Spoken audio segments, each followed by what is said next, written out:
Bienvenue chers téléspectateurs sur EBC, moi Zalal Amourkana avec le journal.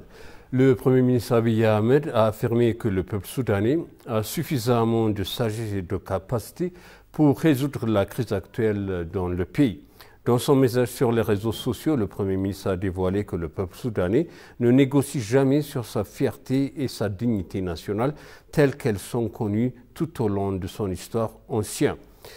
Par ailleurs, le vice-premier ministre et ministre des Affaires étrangères Damak Amakonnen a eu une conversation téléphonique avec le ministère des Affaires étrangères par intérim du Soudan, Ali El Sadiq Ali. Il a expliqué que la solidarité de l'Éthiopie avec le peuple soudanais et sa sympathie à ceux qui ont perdu leur vie. Damak a également exprimé la confiance de l'Éthiopie que le peuple frère du Soudan trouvera une solution soudanaise pour retrouver la paix et l'ordre en ces derniers jours du mois du sacré du Ramadan.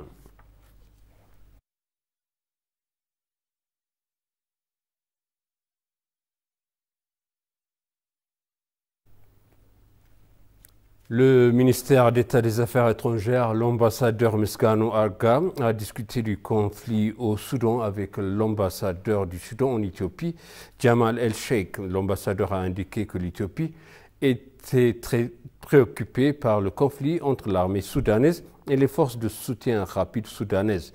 Il a assuré que le gouvernement éthiopien soutiendrait les résolutions pacifiques du conflit au profit du peuple frère du Soudan.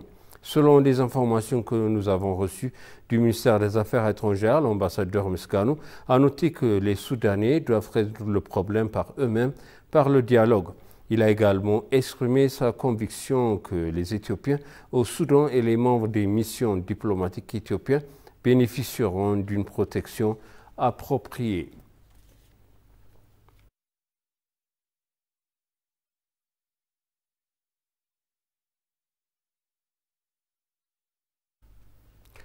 Le président du Conseil mixte éthiopien des partis politiques, Mebrato Alemu, a souligné que tous les citoyens du pays qui ont le devoir d'exercer leur meilleur niveau afin de renforcer l'armée multinationale du pays.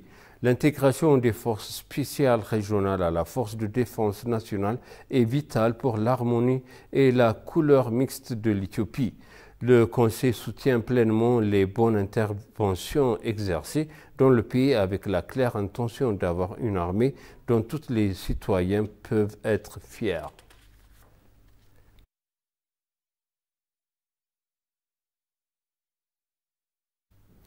Les forces de défense éthiopiennes ont annoncé que l'armée serait obligée de prendre des mesures contre quiconque prétend violer la Constitution qui vise à faire référence à la diffusion de fausses informations et de diffamation sur les expériences de l'armée. Il a été souligné que la fusion actuelle de toutes les forces spéciales du pays est bien discutée et mise en œuvre dans le but de renforcer les forces de défense du pays. Le processus constitutionnel éthiopien a averti que le pouvoir de l'État ne peut être détenu par le biais d'élections et non en plaidant pour le chaos de l'agenda du gouvernement de transition et intérimaire.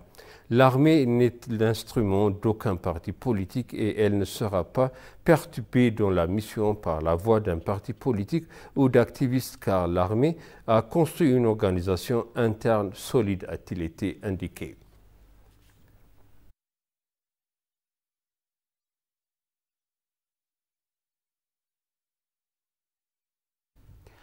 Un envoi de plus de 1,9 million de doses de vaccins oraux contre le choléra est arrivé en Éthiopie. Le secrétariat du groupe du travail mondial sur la lutte contre le choléra par l'intermédiaire de ses partenaires a fait un don de plus de 1,9 million de doses de vaccins oraux contre le choléra au ministère de la Santé pour son intervention dans la prévention de la lutte contre le choléra dans le pays. Il a été indiqué que les vaccins oraux contre le choléra sont destinés à soutenir la réponse actuelle au choléra dans les États d'Oromia et de la Somalie.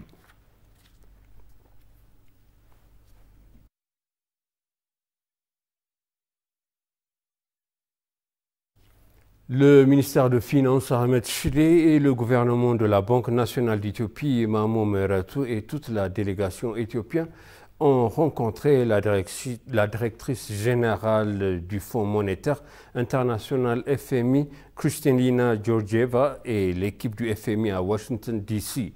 Il convient de rappeler que les deux parties ont conclu la semaine de discussion avec divers responsables du FMI et du groupe de la Banque mondiale. Les négociations avec les deux institutions multilatérales, le FMI et la Banque mondiale, ont bien avancé pour débloquer les aides financières au développement humanitaire nécessaires à l'Éthiopie.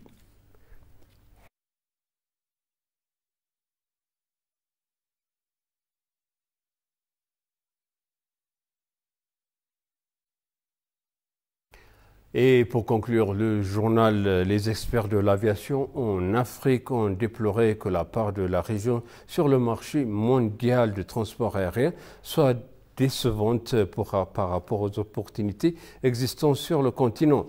Ils ont fait remarquer, à la lumière de la vaste masse continentale de l'Afrique, sa population représentant 16% de la population mondiale et sa faible part du commerce mondial de 2%, le continent a une excellente opportunité pour développer le transport aérien.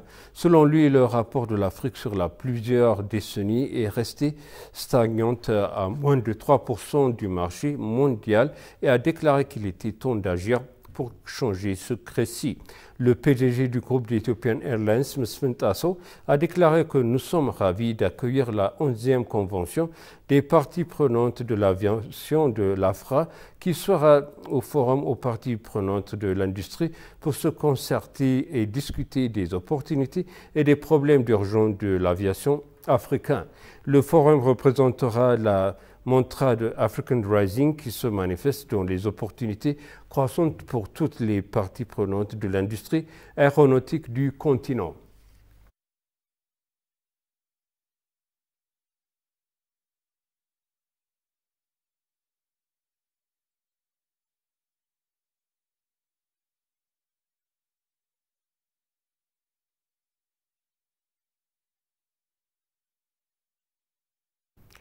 Et maintenant, je vous rappelle les titres principaux. Le Premier ministre Abiy a affirmé que le peuple soudanais a la capacité pour résoudre la crise actuelle dans le pays.